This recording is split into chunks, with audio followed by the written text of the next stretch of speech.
100% right, but these are my ideas. It's both. It's top and bottom.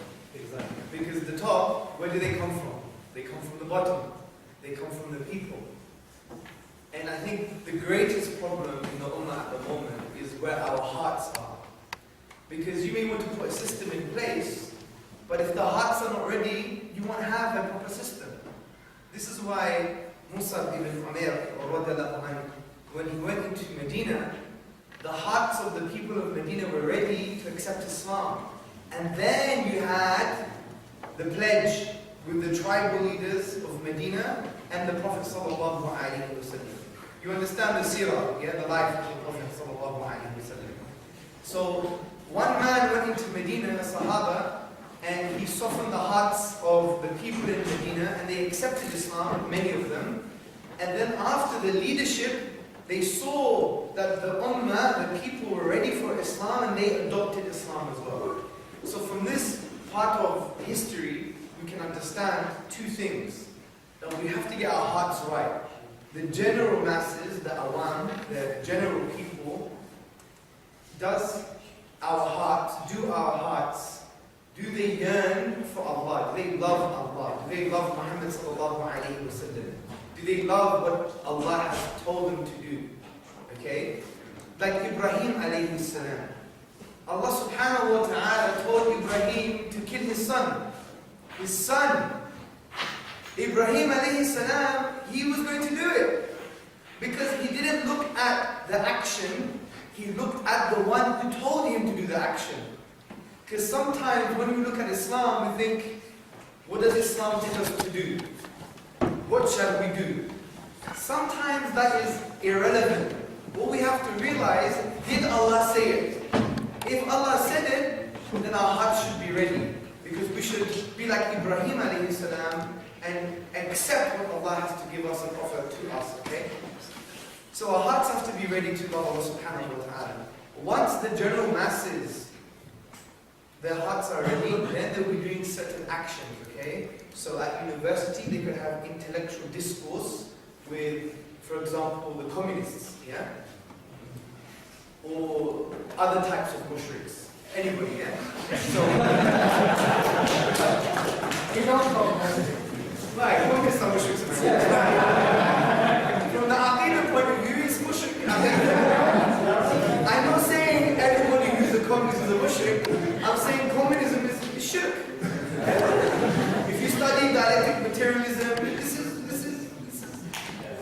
well, it's not sharia, is it? So the point is, you have an intellectual discourse on campus because you did not. Because you guys are the future intellectuals, the future thinkers. And we need to change the intellectual class in Turkey because the intellectual class in Turkey is not very Islamic. You know, very skeptic, agnostic, you know, little bit of bira, raka, talk poetry, and they think they're intellectual. Yeah, but they're not. So we need to change the intellectual class. And so you start by changing your hearts after being involved in this type of intellectual struggle. Because if you look at the first 13 years of the life of the Prophet ﷺ, it was an intellectual struggle. It's just, no matter how you see it, the Prophet ﷺ was calling for La ilaha illallah. There is no deity worthy of worship but Allah. So this was a big challenge to the Arabs, the mushrikeen of the society. It was a big challenge, economic challenge, spiritual challenge, theological challenge, and social challenge. And so there was a battle of ideas. The Quraysh would say something, and then Allah subhanahu wa ta'ala would rebuke them and say something else. There's this challenge. So you have to get your hearts ready and your minds ready to start this challenge. And then this is how the leadership is going to come.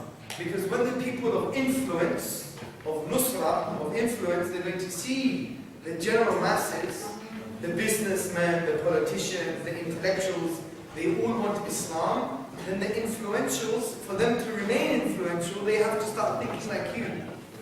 Do you understand? Yeah. So don't always look at the top thinking if they change, the whole world change.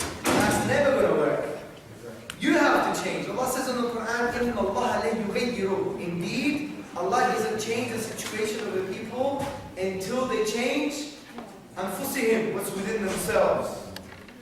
So change yourself, you change society. But that change is not only a heart change, it has to be an intellectual change, and your actions have to change. You have to do something now. Because Turkey, I believe, is in a very interesting historical juncture. Huge.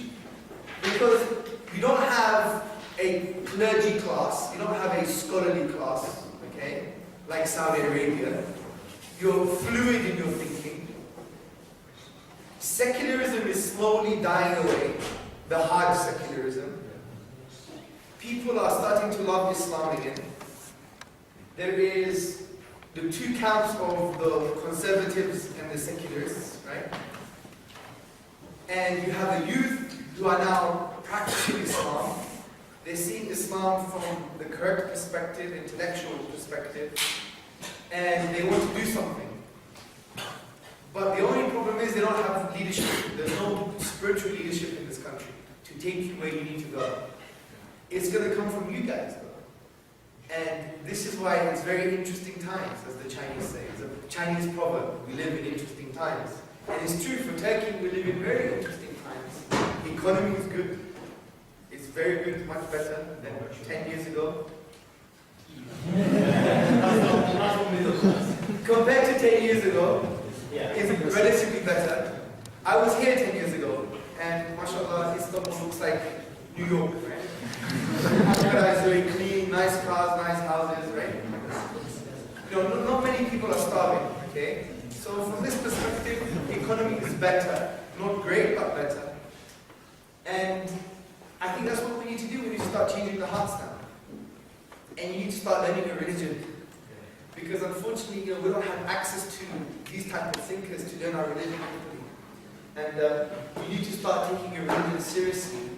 And not being scared of other ideas. SubhanAllah, there's a bunch of brothers here. You know, they wanted to go slowly outside, not in a group, because they were scared of the communist gangsters. I was like, what is this? SubhanAllah, who do you fear? Allah or them? So I said, Yallah, get out, everybody.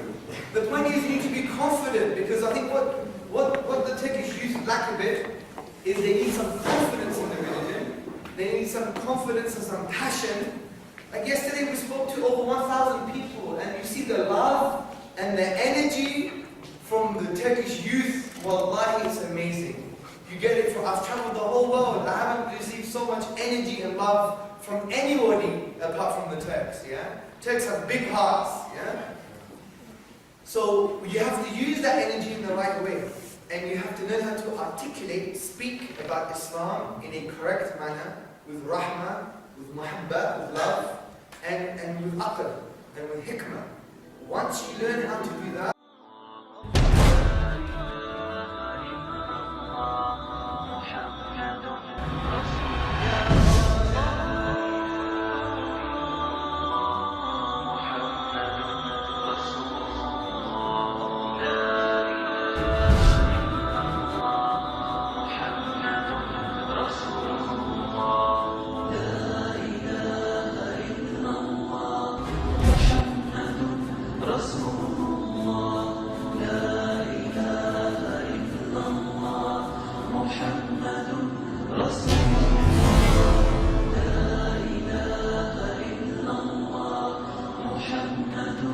رسول